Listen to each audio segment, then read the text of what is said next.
Dans la capitale économique du Cameroun, il fait chaud, très chaud. À Bonamoussadi, la chaleur ne se subit plus. Elle écrase, elle étouffe. Dans ce quartier du 5e arrondissement de Douala, des espaces verts, progressivement en voie de disparition. Comme ici, non loin de la mairie de Douala 5e, un autre site sacrifié à l'hôtel des intérêts, perçu comme plus personnel.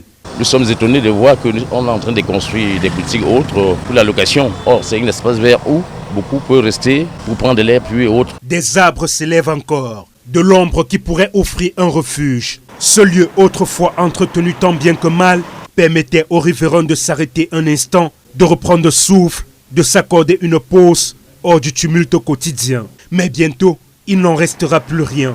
À la place, surgiront des boutiques, des espaces marchands. Une réalisation portée par la communauté urbaine de Douala. Il n'y a plus où c'est revêtir, il n'y a plus où c'est recaser. Il fait tellement chaud à Douala.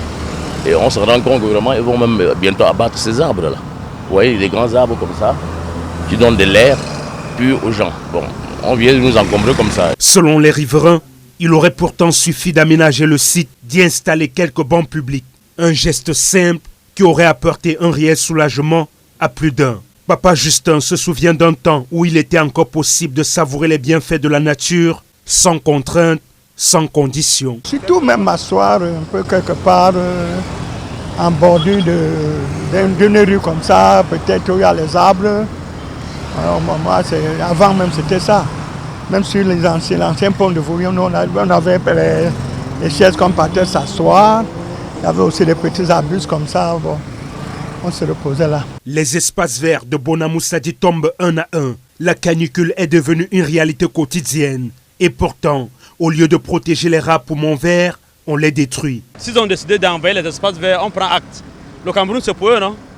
Ils sont forts, ils ont les relations, ils ont les moyens.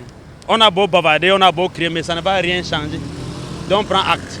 Mais un jour, si on a la chance que le pays change, c'est ceux qui viendront, s'ils sont des gens sociables, s'ils respectent l'environnement, ils vont peut-être casser tout ça et laisser des espaces verts.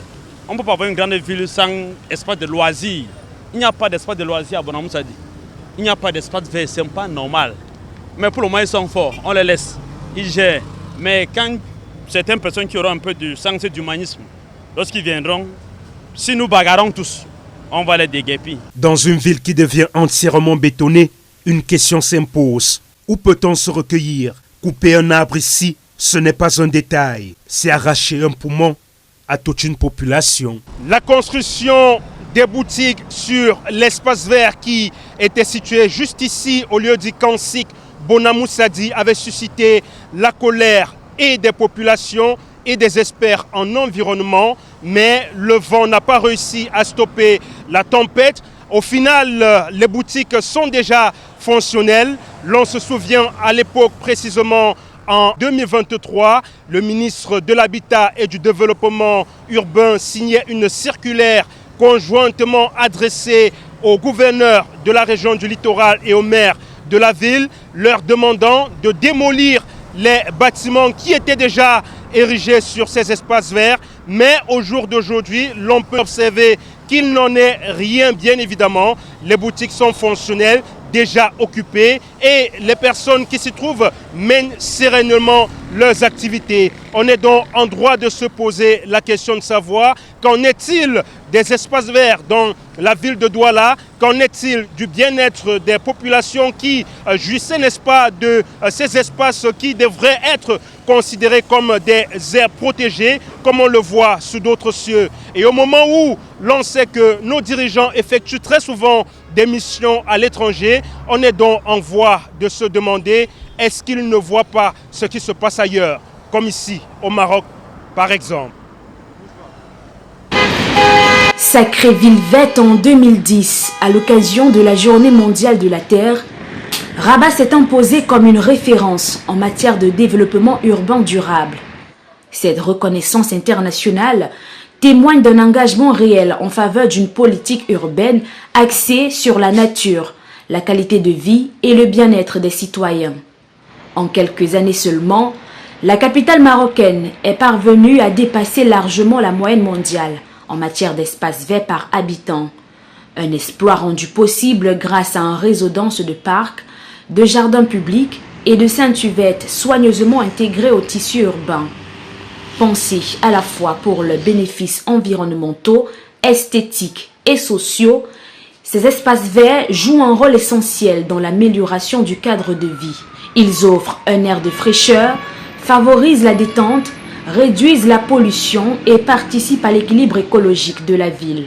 Ce paysage fleurissant est le fruit d'une politique urbaine volontariste cherchant à concilier croissance urbaine et respect de la nature. La municipalité déploie des efforts constants pour maintenir la propreté des rues et préserver ces espaces, dont l'entretien contribue largement à l'attractivité et à la sérénité de la ville. Dans les parcs ombragés et bien entretenus, les habitants trouvent des lieux propices au repos, à la promenade ou simplement à une pause loin de l'agitation urbaine. Qu'il s'agisse de s'accorder un moment de détente après une journée chargée ou de profiter d'une sieste à l'ombre des arbres, ces espaces verts offrent une véritable bouffée d'air frais. Présents aux quatre coins de la capitale, ils incarnent un atout majeur pour le bien-être des habitants, confirmant Rabat comme une ville où nature et urbanisme cohabitent en harmonie, au service d'un cadre de vie apaisé et durable.